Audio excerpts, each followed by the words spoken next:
No es nada fácil hablar del tema de las ofrendas. De hecho, si algo nos ha enseñado la historia, es que la iglesia no suele hacerlo bien. Hay dos tendencias muy comunes cuando la iglesia intenta abarcar este tema y hablar sobre el tema de las ofrendas. Por un lado, está la tendencia de poner demasiado énfasis en el dinero. Mucho énfasis.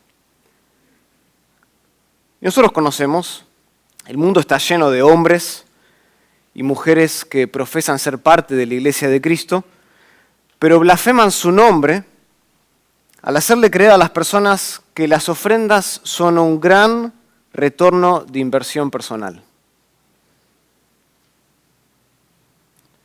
Entonces dicen cosas como, si das $10 a la iglesia, recibirás 1,000. Si das 1,000, recibirás 100,000. En resumen, y estoy citando aquí a alguien, en resumen, esto es un buen negocio. El mundo está lleno de estos hombres, el mundo está lleno de estas mujeres, estos estafadores, que están disfrazados como pastores, o pastoras incluso, que montan ministerios gigantes, tremendos, enteros, que se enfocan a un solo objetivo. ¿Y saben cuál es el objetivo? Mover montañas de dinero. A eso se dedican estas personas. Y estas personas salen en programas de televisión pidiendo constantemente dinero ¿en nombre de quién? En nombre de Jesús. Manipulan a los oyentes con discursos baratos para aumentar su propia prosperidad. Y en la actualidad hay una larga lista de estos farsantes. Larga. Entre los más destacados, tal vez si ustedes los conozcan, en inglés y en español, está Kenneth Copeland. De hecho, lo que cité anteriormente es la esposa, que se llama Gloria Copeland. Dice eso, si das 10, recibirás 1,000. Están hombres como Joel Osteen, Benny Hinn, T.D. Jakes, Joyce Meyer. Vamos al lado hispano un poquito más. Ana Méndez, Gille Ávila, Guillermo Maldonado y no puede faltar Cash Luna. Cash Luna, que por cierto él dice, a la iglesia uno solo tiene que llevar 2 cosas solamente, la Biblia y la chequera. Entonces, por un lado está esa tendencia a poner demasiado énfasis en el dinero. Y hay un negocio que se ha desarrollado tomando o bajo el nombre de Jesús, pidiéndole dinero a las personas. Pero por otro lado, y muy probablemente como una reacción exagerada a lo que se conoce como el Evangelio de la Prosperidad, está también la tendencia a evitar por completo el tema de las ofrendas. Como algunos abusan de esto, entonces la tendencia ¿cuál es? No hablemos del tema. Hay iglesias que nunca hablan sobre el dinero como que si fuese pecado en sí mismo, pero el dinero no es pecado en sí mismo. Es una herramienta el dinero. La Biblia en ningún momento, en ningún lugar de la Biblia, ustedes se encontrarán que la Biblia condene el dinero. ¿Saben lo que la Biblia condena? El amor al dinero. Como dice Pablo en 1 de Timoteo capítulo 6, versículo 10. El dinero es simplemente una herramienta que puede usarse para bien como puede usarse para mal. Ahora, el problema con esta tendencia de no hablar sobre el dinero, sobre las ofrendas, es que estimula al creyente a ignorar lo que Dios claramente dice sobre las ofrendas en la Biblia. Dios habla acerca de las ofrendas, Dios habla acerca del dinero en la Biblia. Entonces, ninguna de estas dos tendencias son saludables para la iglesia. Ni la que pone mucho énfasis en el dinero, ni la que lo evita por completo.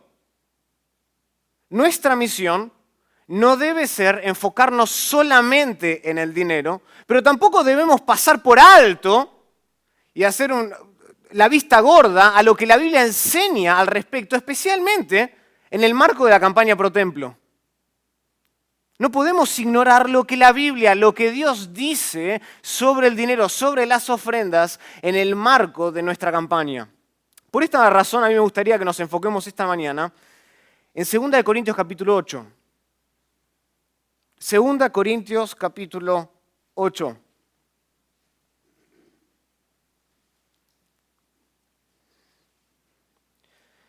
Porque el tema de este capítulo, como el del que le sigue, capítulo 9, es precisamente las ofrendas. Pablo abarca 2 capítulos de esta epístola para establecer y hablar y describir las ofrendas que agradan a Dios.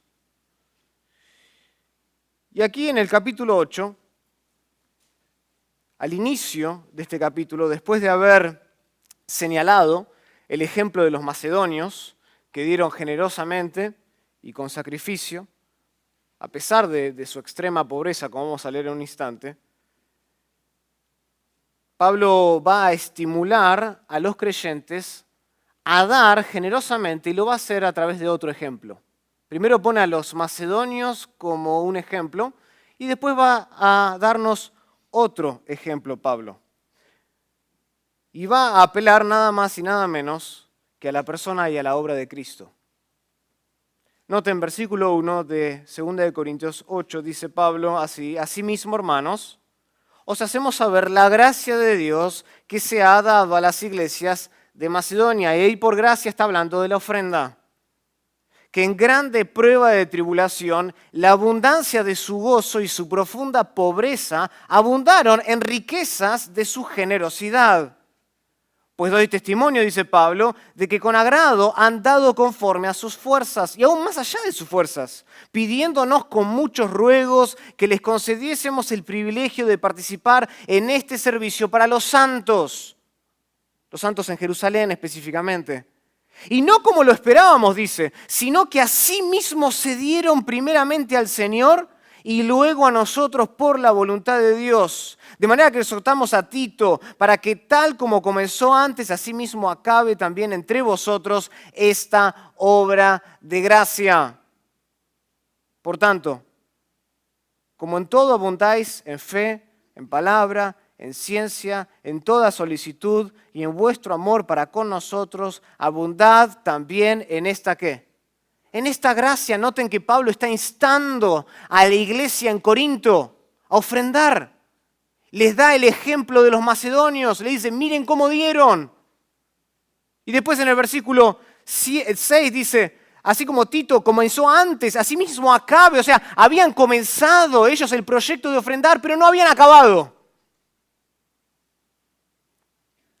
Acaben esta obra de gracia, abunden también en esta gracia, dice Pablo, versículo 8. No hablo, dice, como quien manda, sino para poner a prueba, por medio de la diligencia de otros, también que la sinceridad del amor vuestro. Y después de haber puesto a los macedonios como el ejemplo, como uno de los ejemplos de unos creyentes que han dado generosamente a la causa de Cristo, dice versículo 8, noten cómo está todo conectado. ¿Por qué? No hablo como quien manda, pero quiero probar la sinceridad de vuestro amor. Porque, versículo 9, ya conocéis la gracia de ¿quién? De nuestro Señor Jesucristo. Que por amor a vosotros hizo pobre, siendo rico, para que vosotros con su pobreza fueseis ¿qué? Enriquecidos. Noten que Pablo entonces pone primero como ejemplo a los macedonios, que dieron incluso, dice, desde su pobreza. Pero después Pablo va a estimular a los creyentes a dar con otro ejemplo que es mucho más superior que el ejemplo de los macedonios. Y Pablo apela nada más y nada menos que a la persona y obra de Cristo. Dice, ya conocéis la gracia de nuestro Señor Jesucristo. O sea, noten, la ofrenda de los macedonios es una cosa y está bien, pero ahora Pablo eleva el argumento a otro plano. Porque la ofrenda de Cristo está a otro nivel, completamente distinto al nuestro. Es mucho más superior. Es el mayor ejemplo de sacrificio que nosotros hemos conocido jamás, ¿o no? O sea, está más allá de nuestro entendimiento, está en un plano muy superior a cualquier otra ofrenda en el mundo y es el ejemplo por excelencia que todos nosotros debemos seguir. No solo en el día a día, pero incluso ¿cuándo? En las ofrendas. Ese es el argumento de Pablo. Y noten que Pablo no necesita ordenar. Es lo que dice el versículo 8. No hablo como quien manda. Pablo podría haber apelado a la autoridad que él tenía como apóstol. Segunda de Corintios capítulo 1, versículo 1 dice que era apóstol de Cristo. Él tenía autoridad como para hacerlo. Él tenía autoridad como para mandarles y exigirles que terminen de dar aquella ofrenda que habían comenzado. Pero Pablo no necesita ordenar. Pablo no necesita exigirles. Pablo no prefiere exigirles las ofrendas a los corintios porque de este modo sería muy difícil de comprobar la sinceridad del amor. Es lo que dice el versículo 8. Dice, no hablo como quien manda, sino para poner a prueba. ¿Poner a prueba qué? La sinceridad de vuestro amor. Es difícil realmente medir la sinceridad del amor de alguien cuando está entre medio una orden. Es difícil. Pablo podría haberlo hecho, pero no lo hace, porque quiere poner a prueba si realmente aman a la iglesia, si realmente aman a Dios. Y entonces Pablo prefiere, y me encanta cómo lo hace Pablo, con tanto tacto, él prefiere más bien darles el ejemplo de Cristo. Porque Pablo sabe lo siguiente, Pablo sabe que la verdadera generosidad está impulsada por motivos cristianos. Pablo sabe que la verdadera generosidad está impulsada por motivos cristianos. Escuchen, la prosperidad personal no es motivo para dar. Lo que muchas iglesias hoy hacen de que tú des 100 para que recibas 1000 o des 1000 para que recibas 100.000, ese no es un motivo cristiano. Nunca lo fue ni nunca lo será. Eso es un motivo de ganancia personal, de una inversión, de querer sacar ventaja de algo. Y Pablo sabe eso. Pablo sabe que Cristo es el motivo de una ofrenda genuinamente sincera que ama a la iglesia de Dios. Cristo es ese motivo. Entonces, en la medida en que nosotros crecemos en nuestro entendimiento, en la medida que nosotros crecemos en nuestro conocimiento de la gracia que nos fue dada en el Evangelio de Cristo, Dios va produciendo en nosotros el mismo tipo de generosidad que tuvo Cristo y que desplegó en su obra en la cruz. Solo en la medida que nosotros crecemos en ese entendimiento, daremos como Jesús dio. Y ese es el título de mi mensaje, dando como Jesús dio. Y hoy vamos a enfocarnos solamente en un versículo, el versículo 9 de 2 de Corintios capítulo 8. Pero antes de hacer eso vamos entonces a orar al Señor para que nos dé su sabiduría esta mañana. Querido Padre, venimos delante de ti con gozo, con regocijo, porque tú estás obrando a través de nosotros en esta congregación. Señor, tu nombre está siendo exaltado a través de la predicación de tu palabra, de la obra de nuestra fe, que luce de distintas maneras, en distintos servicios. Tú has añadido personas a Iglesia Bíblica Hebrea,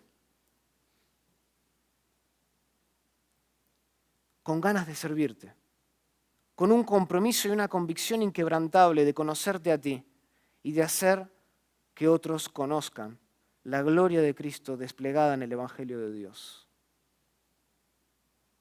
Y entendemos, oh Padre, que en el ministerio las ofrendas, el dinero es una herramienta que tú utilizas para edificar y para que nuestro ministerio incluso abarque a más personas, llegue a lugares más remotos de la tierra y más personas oigan acerca de la belleza de Jesús. Señor, mientras esta mañana nos exploramos este pasaje, que sin lugar a duda tiene que ver con el tema de las ofrendas en el contexto según Pablo, rogamos para que nos dé sabiduría para entender, que obres a través de tu palabra, que inclines nuestras motivaciones, nuestros deseos y que nos purifiques a través de tu enseñanza. Lo pedimos todo esto en el nombre de Cristo Jesús. Amén. Dando como Jesús dio. 2 Corintios capítulo 8, versículo 9. En este pasaje hay tres elementos que quiero que veamos esta mañana. Tres elementos que debemos considerar para dar como Jesús dio.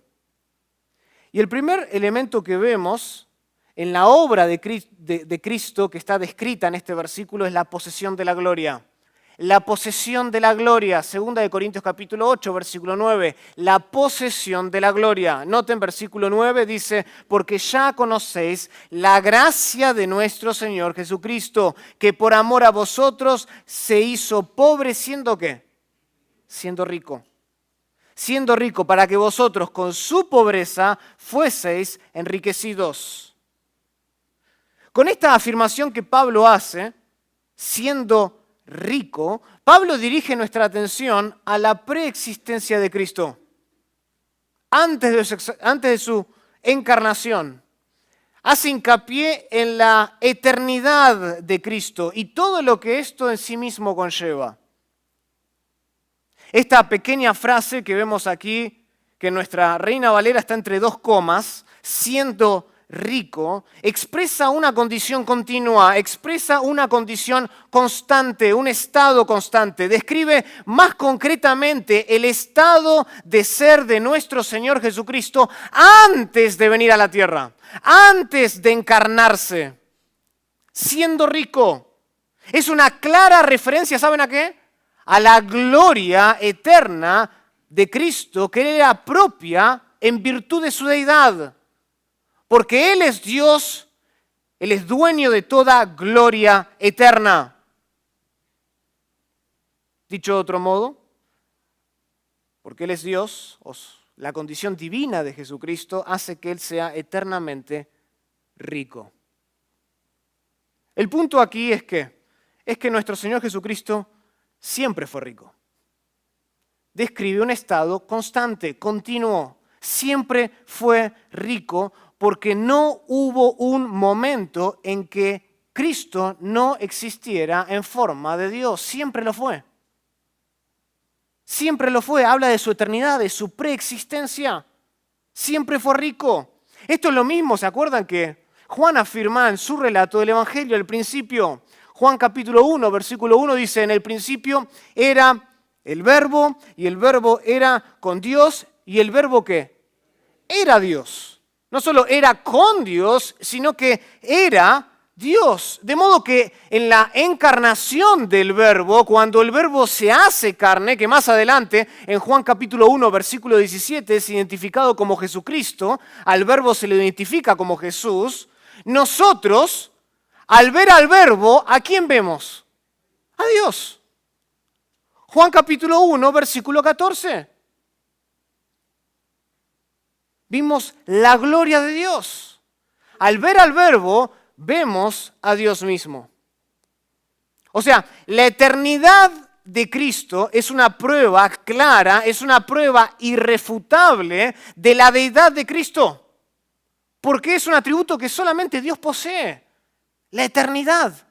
¿Se acuerdan en Juan capítulo 8, versículo 58? Jesús se dirige a sus oyentes y les dice, antes que Abraham fuese, ¿qué? No dice yo era. Yo soy. Un estado constante, continuo. Antes que Abraham fuera, antes que él hubiese nacido, yo soy. Yo existo desde siempre. Esa es una prerrogativa divina. Solo Dios puede tomar ese título, esa característica, puede poseer ese atributo. Por consiguiente, si Cristo es eterno, entonces Cristo es tan rico como Dios porque posee la misma naturaleza que Dios. Y comparte la misma gloria que Dios tiene desde toda la eternidad. En Juan capítulo 17, cuando Jesús ora por sus discípulos y por nosotros también.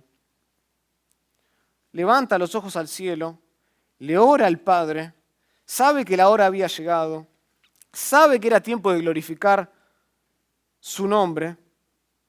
Dice versículo 4 de Juan 17, yo te he glorificado en la tierra, he acabado la obra que me diste que hiciese. Ahora pues, noten versículo 5 lo de Juan 17, ahora pues Padre, glorifícame tú al lado tuyo, ¿con qué? Con aquella gloria que tuve contigo antes que el mundo fuese creado. Antes que el mundo fuese creado. ¿Por qué? Porque Cristo tiene la misma naturaleza que el Padre tiene. Posee la misma naturaleza divina y por lo tanto es tan rico como Dios en gloria. Dame de esa gloria que tenía contigo antes de que el mundo fuese creado. Unos capítulos antes, en Juan capítulo 12,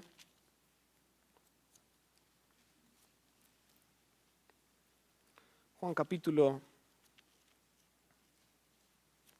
12,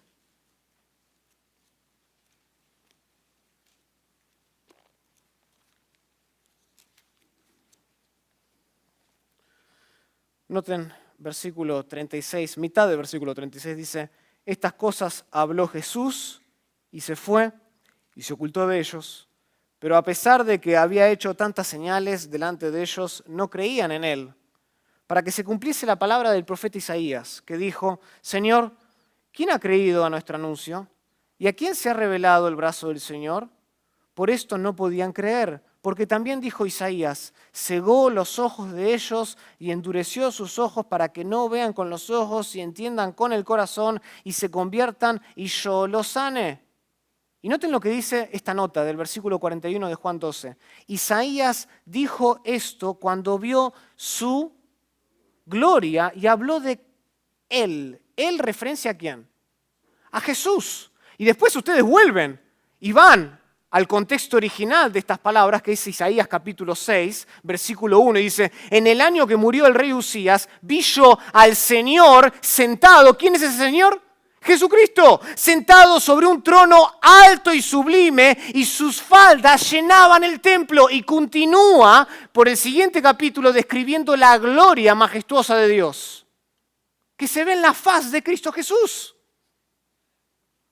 O sea, ahí Juan claramente nos dice que lo que Isaías vio en Isaías capítulo 6 fue la gloria de Cristo. O sea, Cristo es tan rico como Dios, posee la misma naturaleza divina, comparte la misma gloria desde siempre. Y el autor de Hebreos hace esta misma conexión. ¿Se acuerdan? Hebreos capítulo 1, versículo 3, dice que Cristo es el resplandor de la gloria de Dios y la misma imagen de su sustancia, o la misma imagen de su naturaleza, es otra traducción. Él es el resplandor de la gloria de Dios. ¿Quién? Cristo. Entonces, nosotros podemos concluir que Cristo es rico en su persona. ¿Por qué? Porque es Dios. Cristo es rico en persona por ser el Dios eterno. Todas las características divinas y los atributos de Dios residen en Él. Son de Él también. Son de Él también. Acompáñenme a Filipenses. Filipenses.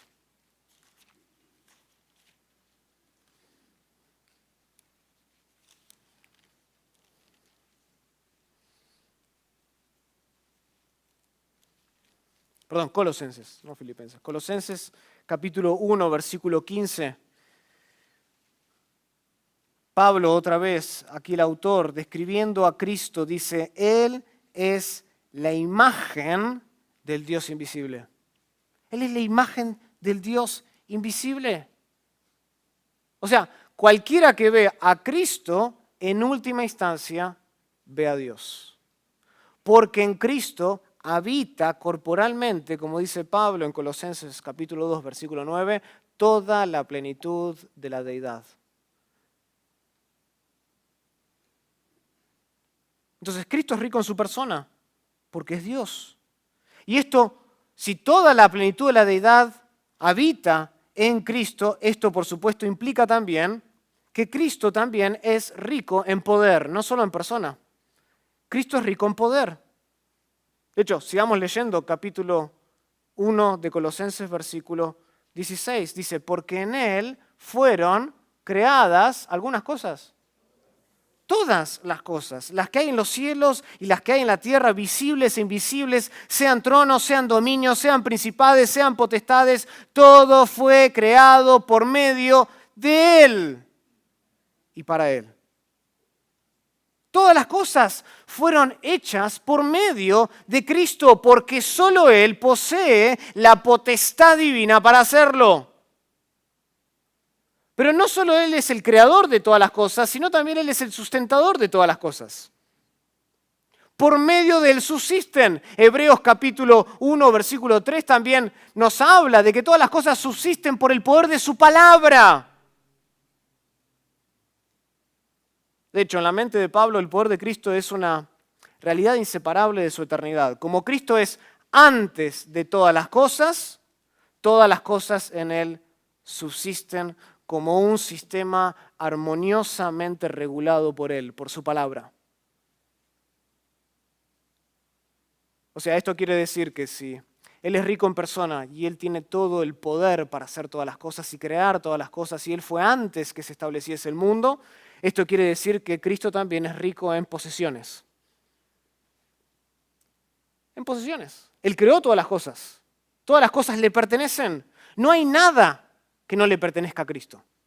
Todo le pertenece a Él. Él es el dueño absoluto del universo y de todo lo que hay en este. Y hemos visto este pasaje hace unas semanas atrás en Romanos capítulo 11, versículo 36. Afirma Pablo que de Él y por Él y para Él son todas las cosas. Todas las cosas. Él es el origen de todas las cosas, Él es sustentador de todas las cosas y Él es la meta de todas las cosas. En otras palabras, la creación entera, el universo entero está orientado hacia una sola persona y es ¿quién? Cristo. Él es la meta de todo, Él es el heredero de todo. No hay nadie más rico que Jesucristo en los cielos, ni en la tierra, ni debajo de la tierra. Por eso Pablo, en 1 Corintios capítulo 2, versículo 8, llama a Cristo, lo llama el Señor de gloria.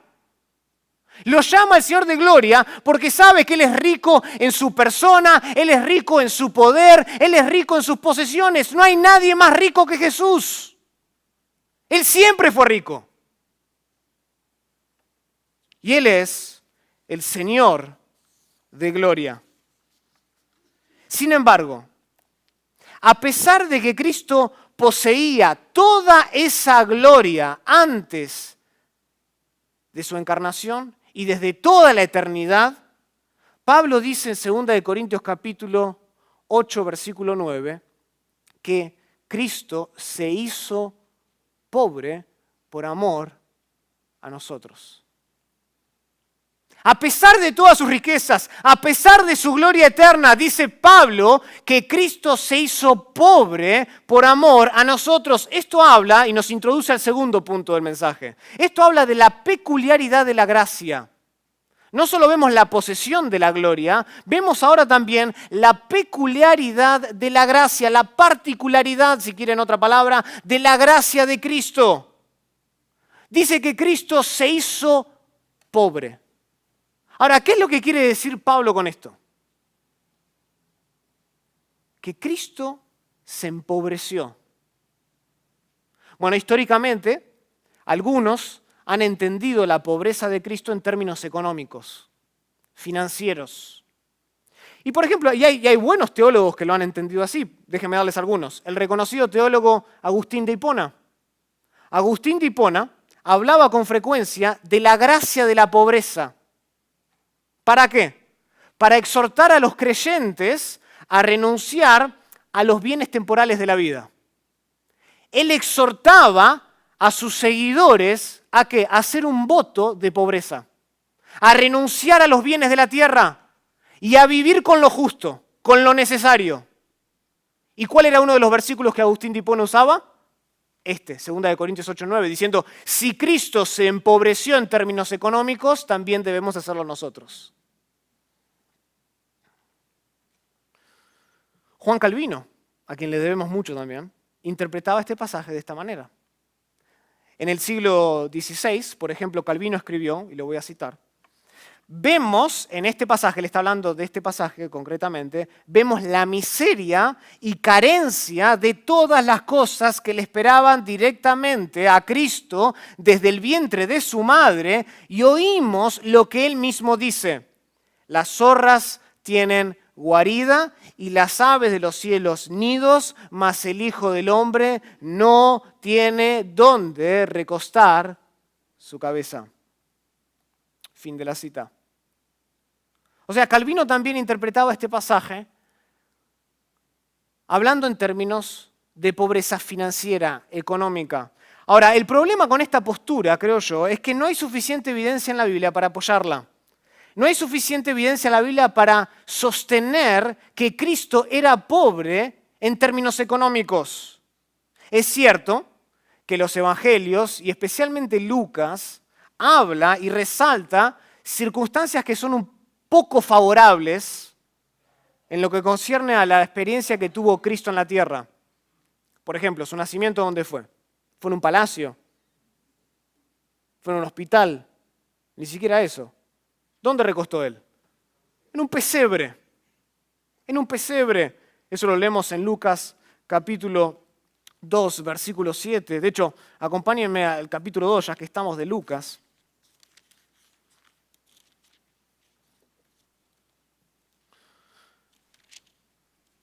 Versículo 21, dice, cumplido los 8 días para circuncidar al niño, está hablando de Jesús, le pusieron por nombre Jesús, el cual le había sido puesto por el ángel antes que fuese concebido, y cuando se cumplieron los días de la purificación de ellos, conforme a la ley de Moisés, le trajeron a Jerusalén para presentarle al Señor. Como está escrito en la ley del Señor, todo varón que abriere la matriz será llamado santo al Señor, y para ofrecer conforme a lo que se dice en la ley del Señor. ¿Un par de qué?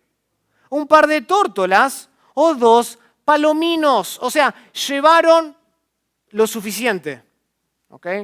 O sea, Lucas, es cierto, relata y resalta circunstancias poco favorables. Nace y lo acuestan en un pesebre, la ofrenda es lo suficiente, lo justo en ese sentido, para cumplir con la ley. Pero ninguna de estas circunstancias indica que Cristo vivía en una situación económica extrema. No necesariamente. No tenemos nosotros en los evangelios ni en las escrituras relato de eso, de que él vivía con un voto de pobreza. Al contrario, si nosotros somos fieles al Nuevo Testamento, todo parece indicar que Jesús estaba bien posicionado. Bien posicionado. Marcos capítulo 6, versículo 3, dice que él era ¿un qué? ¿Qué era de oficio Jesús? ¿Un carpintero? ¿Un carpintero? No andaba como indigente en la calle. No. Tampoco él era pudiente necesariamente y andaba en un Rolls Royce. No dice eso el Nuevo Testamento. Pero como artesano, él vivía mucho mejor que los judíos en aquella época, que muchos judíos en aquella época. De hecho, muchos de los costos asociados con el ministerio de Jesús estaban cubiertos por algunos de sus seguidores. En Lucas capítulo 8, por ejemplo, versículo 1, aconteció después que Jesús iba por todas las ciudades, este era el ministerio de Jesús, iba por todas las aldeas, predicando, anunciando el evangelio del reino de Dios, y los 12 iban con él. Y escuchen lo que dice el versículo 2, y algunas mujeres que habían sido sanadas de espíritus malos y de enfermedades, entre ellas estaba María, que se llamaba Magdalena, de la que habían salido 7 demonios, Juana, mujer de Chuza, intendente de Herodes, noten que se nos dice la posición, y Susana y otras muchas mujeres que le servían desde sus ¿qué? Desde sus bienes. Costeaban el ministerio de Jesús y de los 12. Además, era costumbre en aquella época el ser hospitalarios con los predicadores itinerarios. Cuando un predicador entraba en una aldea, cuando un predicador entraba en una ciudad, a esa persona se la tenía que recibir bien en la casa. Se le tenía que ser hospitalario. Y pueden leer acerca de esto en Mateo capítulo 10, versículo de 9 al 13. No vamos a ir ahí por una cuestión de tiempo. Pero nosotros sabemos que Jesús estuvo en muchas aldeas, Él estuvo en muchas ciudades, y Él, por supuesto, habrá disfrutado de la hospitalidad de muchas personas. Nosotros sabemos, de hecho, el nombre de dos. ¿Quiénes? María y Marta. María y Marta recibieron a Jesús en su casa. Pueden leer después Lucas capítulo 10, 38 al 42. Juan 12, del 1 al 3.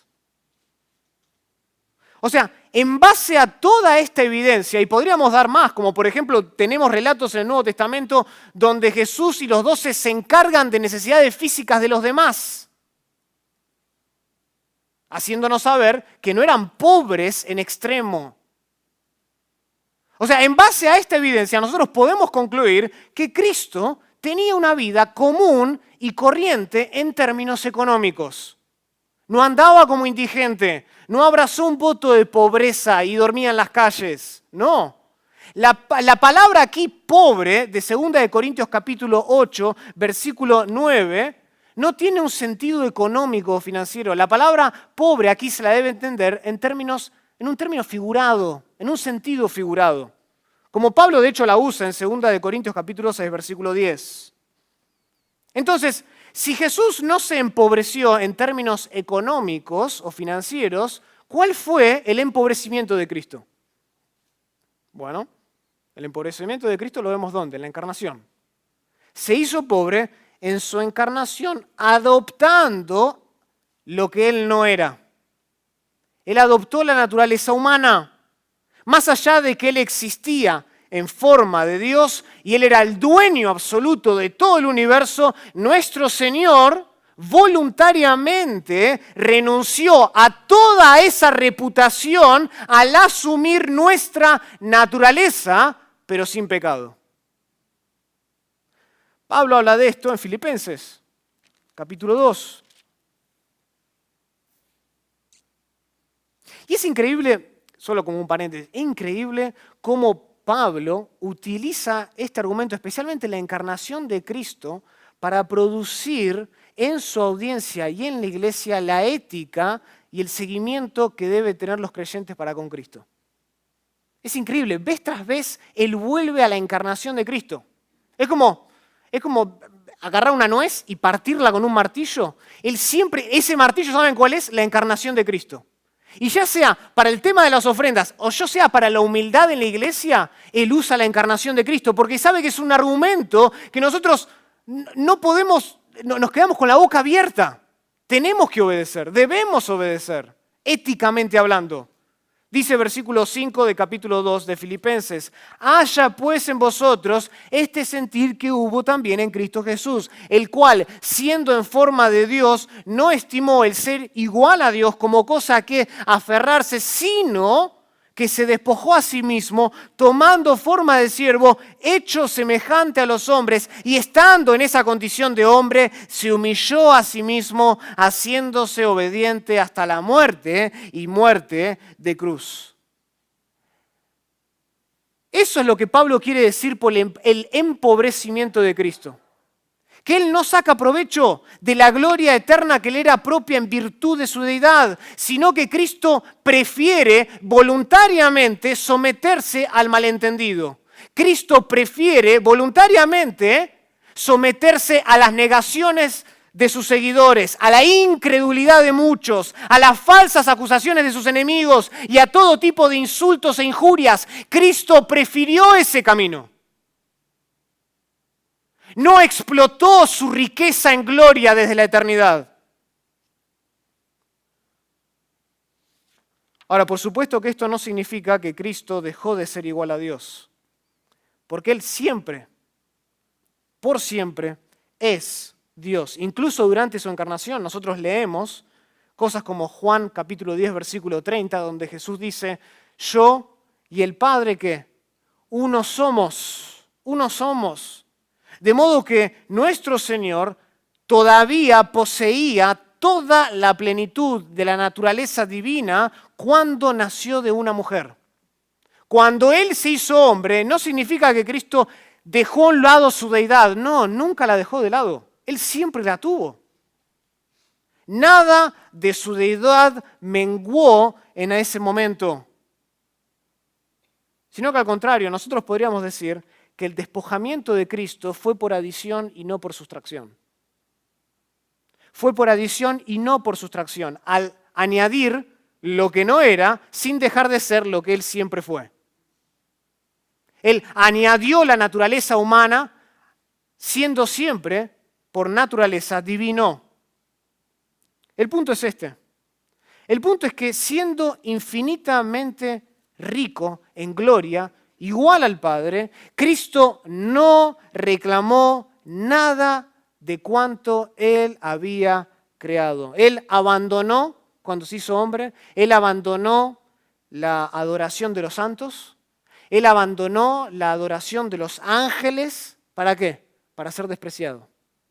Él abandonó todo eso para ser desechado entre los hombres, como dice Isaías capítulo 53, hasta el punto de morir. Y no morir de una causa natural, morir la peor de las muertes, la muerte en una cruz. Y en ese madero Él se hizo maldición, llegando a ser, escuchen, el más pobre de los pobres al llevar todos nuestros pecados sobre Él. Piensen por un segundo, teniendo absolutamente todo, Él se hizo deudor.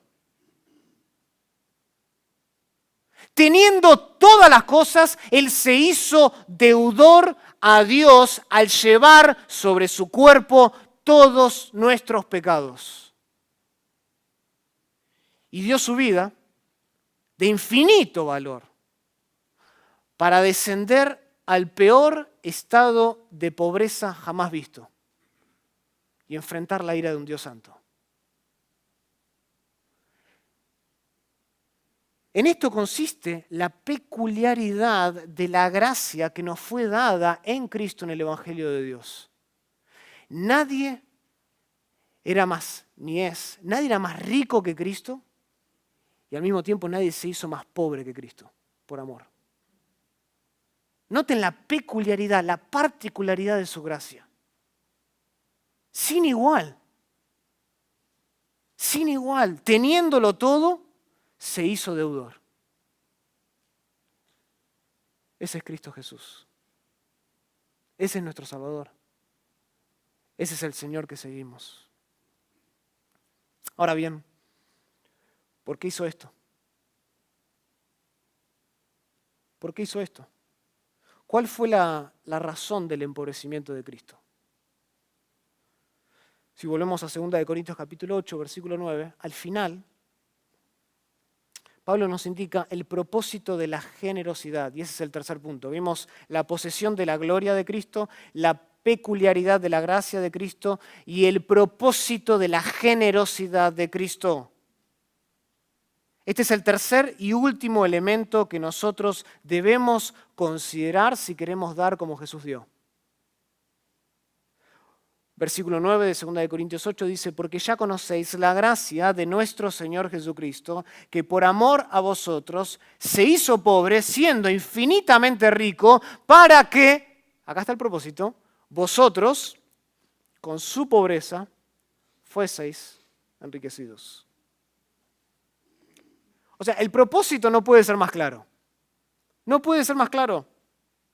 Cristo se hizo pobre para que nosotros fuésemos enriquecidos por Él. Y todo esto, dice el versículo 9, que lo hizo por amor a nosotros. No porque si Él invertía 10 iba a recibir 1000, o si invertía 1000 iba a recibir 100.000. Todo esto lo hizo por amor.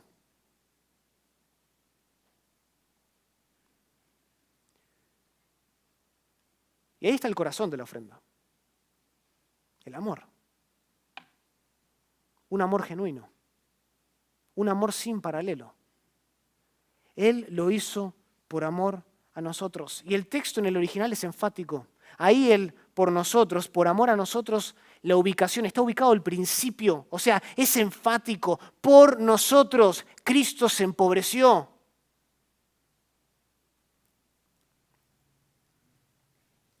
Es nuestra pobreza espiritual lo que hizo que Cristo renunciara a toda insignia de majestad divina.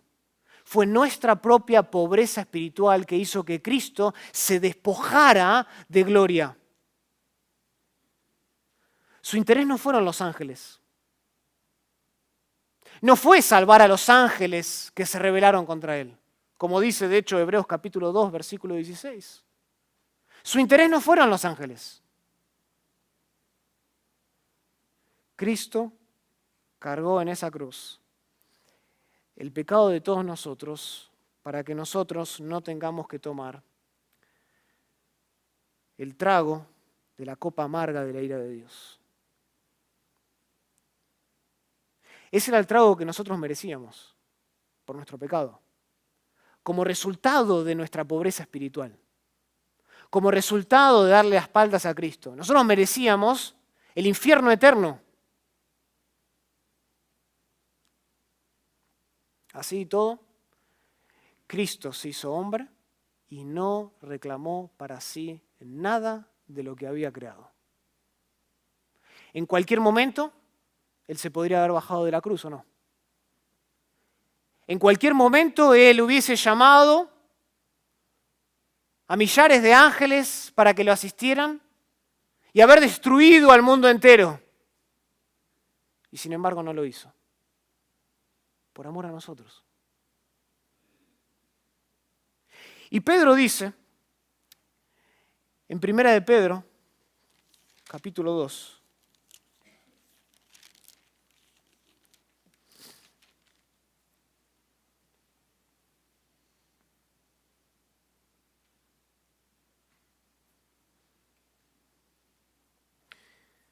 que Él no hizo pecado, versículo 22 de Pedro, Primera de Pedro 2, Él no hizo pecado ni se halló engaño en su boca.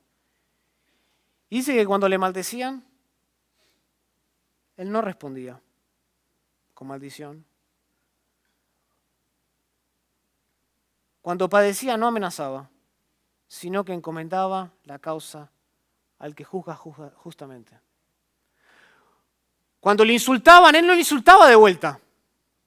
Cuando le injuriaban, Él no injuriaba de vuelta, no amenazaba. Aquel que no conoció pecado, dice Pablo en 2 Corintios 5:21, por nosotros fue hecho pecado para que en su muerte nosotros seamos enriquecidos con la misma justicia de Dios, porque para entrar al reino de los cielos Dios demanda perfecta justicia y tú y yo no la tenemos aparte de Cristo. De modo que si ahora hemos creído en Cristo Jesús y le amamos y hemos besado al Hijo por la fe, no hay ninguna condenación para nosotros, como dice Pablo en Romanos capítulo 8, versículo 1. No hay ninguna condenación, no solo porque Cristo canceló nuestra deuda eterna, sino que además Cristo nos hizo ascender de nuestra miserable condición de pobreza a un estado de riqueza espiritual con Él. No solo saldó la cuenta y nos dejó en cero, pasó del negativo al cero, sino que pasó del negativo al positivo y ahora en nuestra cuenta tenemos la justicia de Dios. Somos ricos espiritualmente hablando. Hemos sido reconciliados con el Padre. No le debemos nada. Porque hemos creído en el Hijo.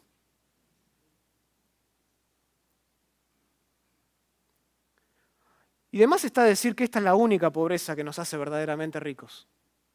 La única pobreza que nos hace verdaderamente ricos. Y esto queda claro, ¿saben por qué? Por el hecho de que nuestro Señor Jesucristo no vino al mundo para hacernos materialmente ricos. Escuchen lo que dice Jesús en Mateo capítulo 6.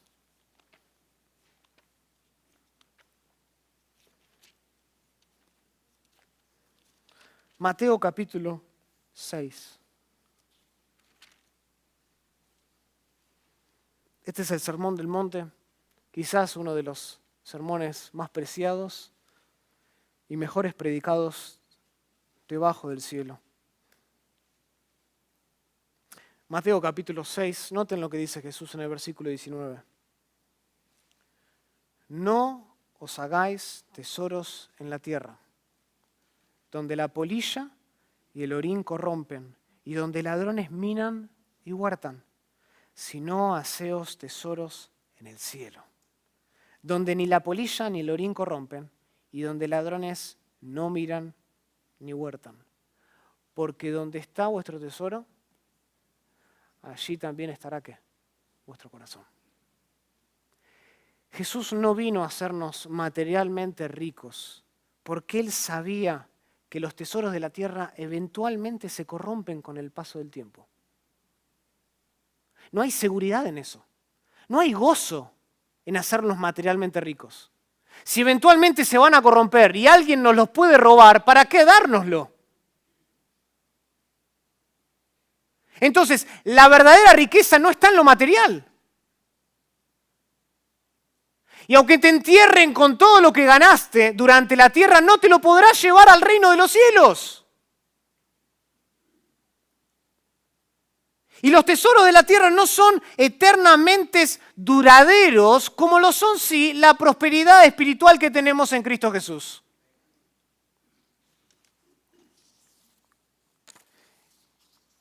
De hecho, por la gracia de nuestro Señor Jesucristo, Pablo, en 1 Corintios capítulo 3, dice que ahora todo es nuestro. Increíble. 1 Corintios capítulo 3, noten esto.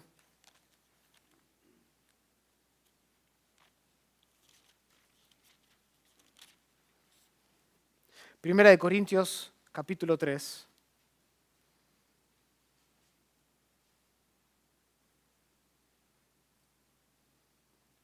Así que, versículo 21. Así que, Pablo está concluyendo esta sección y dice, ninguno se gloríe en los hombres, porque todo es vuestro. Sea Pablo, sea Apolo, sea Cefas, sea el mundo, sea la vida, sea la muerte, sea lo presente, sea lo porvenir, todo es vuestro y vosotros de Cristo y Cristo de Dios. Todo es nuestro. Inclusive las riquezas de la gloria, de la herencia de Cristo nos pertenece a nosotros. Porque nosotros somos de Cristo y Cristo de Dios. Todo nos pertenece. De modo que, porque nosotros estamos en Cristo, tenemos paz para con Dios, somos tan ricos como Cristo es. Somos herederos de Dios, somos coherederos con Cristo. Esto quiere decir que nosotros poseemos una herencia, como dice Pedro, en 1 de Pedro capítulo 1, versículo 4, que es incorruptible, algo que los ladrones no pueden robar, que Satanás no puede quitar, es incontaminada, que la polilla ni nadie lo puede corromper, es inmarcesible, está reservada para nosotros en los cielos. Increíble, todo eso es nuestro. ¿Y saben lo más increíble de todo? Que la herencia no se divide. No se divide, no es que llegamos al cielo y acá está tu partecita, la mía. No. La Biblia nos dice que la herencia es compartida entre todos por igual. Somos herederos y coherederos de todo con Cristo Jesús. Tenemos todos nosotros ahora acceso a las riquezas de la gloria de Cristo, ya que Dios nos hizo participantes de la naturaleza divina porque estamos en Él. Nos hizo participantes de la gloria de Cristo. Todo eso nos ha sido impartido, nos ha sido dado a nosotros como una expresión maravillosa de la gracia de Cristo Jesús. O sea, evidentemente, nada se compara con la manera en que tú y yo hemos sido enriquecidos en Cristo Jesús. Nada. Nada se puede, no podemos poner nada en la balanza. De un lado poner a Cristo y del otro lado riquezas materiales que pueda igualarlo. No se puede igualar con nada, es incomparable. Porque en Cristo, a nosotros, no nos hace falta absolutamente nada. Salmo 23, ¿no es así? Jehová es mi pastor. Nada me falta. Nada me falta. Y sí, nos pueden quitar la casa, podemos perder el empleo, podemos sufrir enfermedad y podemos incluso morir. Pero si hemos muerto con Cristo, eso vale más que todo junto. No nos hace falta nada, porque tenemos a Cristo. No es difícil ver entonces que Jesús, a quien Pablo pone en 2 Corintios 8 como el ejemplo perfecto de la ofrenda de sacrificio, es mucho más que un modelo a seguir. Es mucho más que un ejemplo. No se compara ni siquiera con el ejemplo de los macedonios. Porque antes que todo, Cristo, además de ser un ejemplo, además de ser un modelo a seguir, Cristo es nuestro ¿qué? Señor. Cristo es nuestro Salvador. Mediante su empobrecimiento, ahora nosotros somos ricos más allá de cualquier medida, más allá de cualquier comparación, más allá de cualquier cosa que el mundo quiera ofrecernos. Nuestros pecados han sido perdonados una vez y para siempre. Gozamos de una nueva vida con Cristo. Nos espera una eternidad de gozo para siempre. Y esto es algo que nosotros necesitamos recordar diariamente, constantemente. Porque de lo contrario, ¿saben qué pasa? Nuestras obras se pueden convertir en obras muertas, incluyendo nuestras ofrendas. Si tú no recuerdas esto constantemente, tus ofrendas se pueden convertir en ofrendas muertas. Porque nuestra generosidad solo es sincera cuando se origina en la gracia de Cristo Jesús. Cuando ese es el punto de origen, cuando nace de un corazón agradecido por la obra maravillosa de Cristo en la cruz, que me ha rescatado una vez y para siempre de mis pecados. Si tu generosidad, si mi generosidad está impulsada por otros motivos que no son cristianos, no es una ofrenda que ama a la iglesia de Dios. Quizás tú estás dando por motivos personales. Quizás te comiste el verso que dice que si tú das, Cristo te dará más financieramente hablando. Quizás tú das para mostrarte en la iglesia. Como lo hacían los fariseos que tocaban y mostraban cuando iban a dar. Si tu generosidad tiene motivos que no son cristianos, no es una ofrenda que ama a Dios. Escuchen, el Evangelio es el fundamento sobre el cual descansa la mayordomía cristiana. Ese es el fundamento. No es tu prosperidad personal, no es mi prosperidad personal, no es la ganancia, no es lo material, es el Evangelio. Y cuanto tú más entiendes el Evangelio, más generoso serás. Y tus motivaciones serán purificadas. Y tendrás el motivo cristiano. ¿Cuál es el motivo cristiano? Cristo mismo. Cuanto más contemplas, cuanto más meditas en el Evangelio, en la gracia que nos fue dada, tus ofrendas descansarán en el lugar correcto. Porque Cristo no solo es el Señor de nuestra vida, Cristo también es el Señor de nuestro dinero. Y no solo es el Señor, sino que también es el estímulo de nuestras ofrendas. No hay mayor ejemplo como el de Cristo. Él es el que nos estimula a dar. Entonces, demos. Demos como Jesús dio, ahora que fuimos salvados por gracia. Y lo tenemos todo. Demos como Jesús dio. Porque Él nos ha amado primero. Y por su gracia, ahora tenemos vida para siempre. Oremos al Señor. Querido Padre, te damos gracias por tu palabra. Gracias, Señor, porque este versículo pone el fundamento, establece la base de nuestras ofrendas. Es el filtro por el cual nosotros reconocemos y determinamos si nuestras ofrendas son de tu agrado. En que tienen motivos cristianos, en que tienen motivos puros. Y es una respuesta de agradecimiento a lo mucho que tú nos has dado en Cristo Jesús.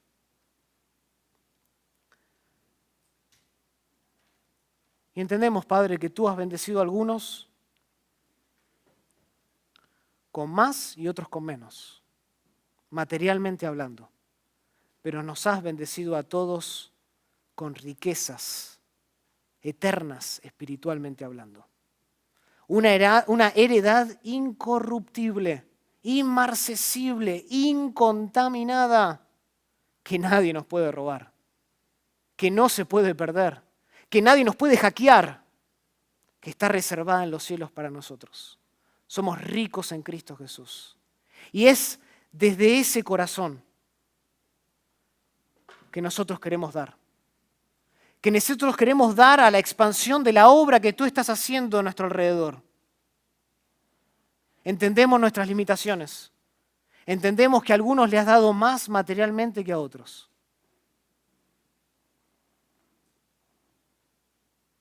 Pero sea con el ejemplo de los macedonios o el ejemplo de Cristo.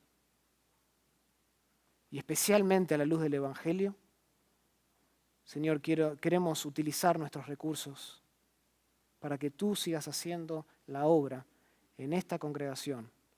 Y no solo en esta área, sino a través de nosotros, en los lugares más remotos de la tierra. Porque sabemos que hay gente que no te conoce todavía. Sabemos que hay gente que muere sin saber quién es Jesús. Muere enemistado con Jesús. Padre, nosotros queremos ser parte de aquellos que llevan la buena obra, las buenas nuevas, y les muestran, no solo a través de la predicación de tu palabra, sino también de una vida transformada, que vale la pena seguir a Jesús, que nunca defrauda, que Él es el tesoro más grande de nuestra vida, que Él está por encima incluso de nuestra jubilación, de nuestros carros, de nuestros coches, de nuestra familia, de nuestra escuela, que Él está por encima de todo. Y que nos pueden sacar cualquier cosa en esta vida, pero nunca podrán robarnos a Cristo, en quien tenemos la redención, la reconciliación contigo y una herencia para siempre. Bendice, Padre, la obra que estás haciendo en nosotros y a través de nosotros. Lo pedimos todo esto en el nombre de Cristo Jesús. Amén.